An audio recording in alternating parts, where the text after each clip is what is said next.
commiserations. It's been a difficult few days. Is that a frustrating way to end the week? Yeah, again, it's almost deja vu from Tuesday night. We're going to have to, I mean, you know, they've tried everything today, our lads. We just come up just short against a very well organised, professional and aggressive side. Is it any consolation that your players contributed massively in the game? Yeah, I mean, performance-wise, we were brave on the ball.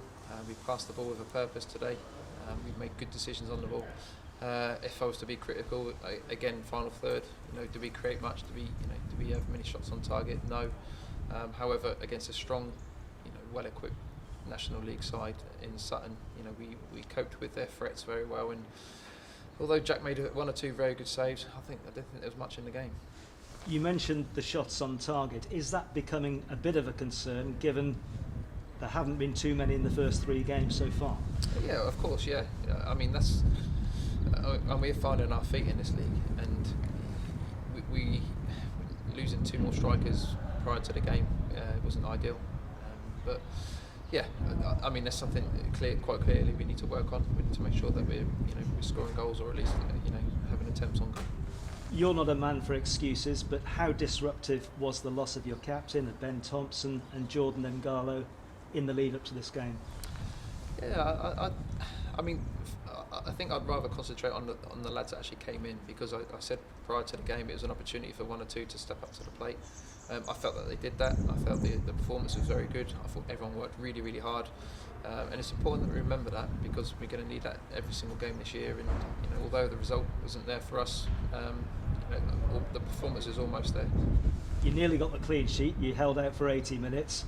Is Jack Bycroft a big part of that, his display today? Yeah, I think it's fair to say that he made 2 or 3 very good saves. And it's expected. When you look at the amount of times that we allowed Sutton into the box in terms of crossing and opportunities from set pieces, we're going to accept the fact that we're going to have a lot of shots on target. And I mean, he played really well today. Brian, can I ask you a couple of questions ahead of Barnet, because it is a fast turnaround? How do you pick up the players in such a short space of time, having suffered a defeat when you could have nicked a point? Yeah, the character's very good in the changing room. The morale's still good. We've made sure that we concentrate on the positives. There was plenty there to see today. 1 or 2 players will be coming back into the fold come Barnet. So, looking at squad-wise, although we've lost 4 players to the situation in the COVID scenario, we should have 1 or 2 players back to strengthen our starting lineup and on the bench. Barnet have had a topsy-turvy start. They lost 4-2 at title favourites Notts County on Saturday. What sort of test do you expect? Again, it's important for us. We have to go game by game. Given the fact that the situation and how long we have with the players, it's important that we focus on the game.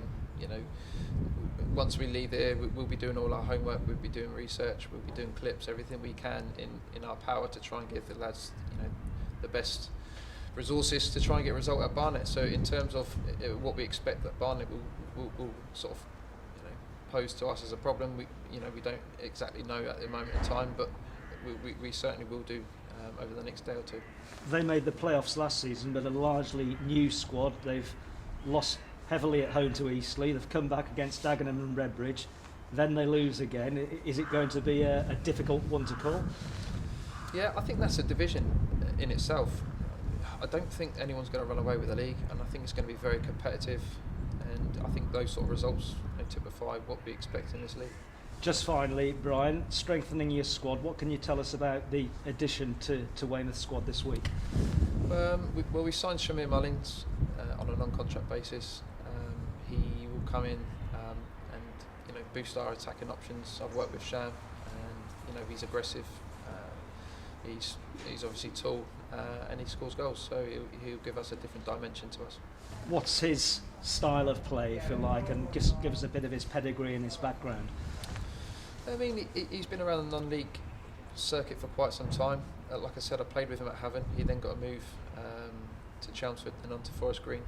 So, it's, a club's seen what potential he has in the fact that they've paid money for Shan.